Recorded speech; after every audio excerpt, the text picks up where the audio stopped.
ఎవరైనా మాట్లాడితే ఇంక వాళ్ళ మీద కేసులే కేసులు. ఇక్కడ ఉన్నారు, అచ్చెన్నాయుడితో బోణీ చేశారు. ఆ రోజు ఫస్ట్ ఆయన్ని అరెస్ట్ చేసేశారు. అక్కడి నుంచి అందరినీ కుండే వాళ్ళందరినీ ఎవరన్నా ఉన్నారంటే అందరి మీద కేసులు. అంటే హోదాను బట్టి కేసులు పెంచారు. కడాన కాళాస్తిలో మున్రాజమ్మ పాపం ఒక కొట్టు పెట్టుకునుంది.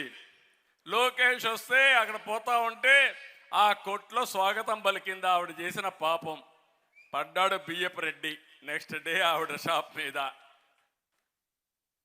ఆ అమ్మాయి నిలబడింది, నా ప్రాణం పోయినా సరే నేను రాజీ పడను, గట్టిగా పోరాడతాను, ఒక ఆడబిడ్డ అయినా సరే గట్టిగా ఉంది. ఆ మునిరాజమ్మ గారు ఒక రజక కులానికి సంబంధించిన మహిళ. ఆ మహిళ నీతి నిజాయితీకి నేను మనస్ఫూర్తిగా అభినందన తెలియజేస్తున్నా. అది నీతి. నీతి మాలిన వ్యక్తులు మీరు. నేను అడుగుతున్నా, నిన్నే 38 మందిని ఎమ్మెల్యేలు మార్చాడంట. మార్చాడు, చూసారా తమ్ముళ్ళు ఎట్ట మార్చాడో? ట్రాన్స్ఫర్లు చేశాడు.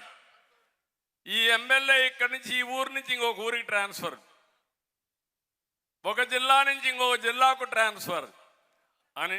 అంటే మన ఇంట్లో చెత్త ఇక్కడ ఉండకూడదు కానీ పక్కన ఇంట్లో వేసేయాల. ఇది ఎక్కడ న్యాయమో నాకైతే అర్థం కావడంలా. మంత్రుల్ని ట్రాన్స్ఫర్ చేసేశాడు. ఈరోజు 38 మందిలో 25 మంది ఎవరున్నారంటే బీసీలు, ఎస్సీలు, ఎస్టీలు, మైనారిటీస్. బియ్యపు రెడ్డిని మార్చలేదే కాళాస్తిలో. నీ పెద్దిరెడ్డిని మార్చవే, నీ ద్వారంపూడిని మార్చవే.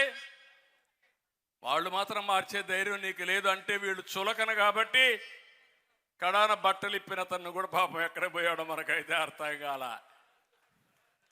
మళ్ళా సమర్థించుకునే పరిస్థితికి వచ్చారు. అంటే నేను ఎందుకంటున్నానంటే ఒక నాయకుడిని తయారు చేయడం చాలా కష్టం. ఆ నాయకుడిని దీర్ఘకాలికంలో సమాజానికి ఉపయోగపడడానికి తయారు చేయడం అనేది రాజకీయ పార్టీల బాధ్యత. నేను గర్వపడుతున్నా, ఈ కొండే రామకృష్ణ గారు 42 ఏళ్ల నుంచి తెలుగుదేశం పార్టీలో పాలిట్ బ్యూరోలో ఉన్నారంటే అది తెలుగుదేశం పార్టీ ఇచ్చిన గౌరవం. మీ పిల్లలు ఇంటర్మీడియట్ మరియు ఎంసెట్ చదువుతూ సబ్జెక్ట్స్ లో కన్ఫ్యూజ్ అవుతున్నారా? కాన్ఫిడెన్స్ లెవెల్ తక్కువగా ఉందా? రిపీటెడ్ మిస్టేక్స్ చేస్తున్నారా? అయితే మీకోసమే ఉంది Rise app. 1 lakh question bank, performance analysis, online classes by experts, ఇంకా మరెన్నో ఫీచర్స్ తో మీ ముందుకొచ్చింది Rise. Rise, the perfect guide.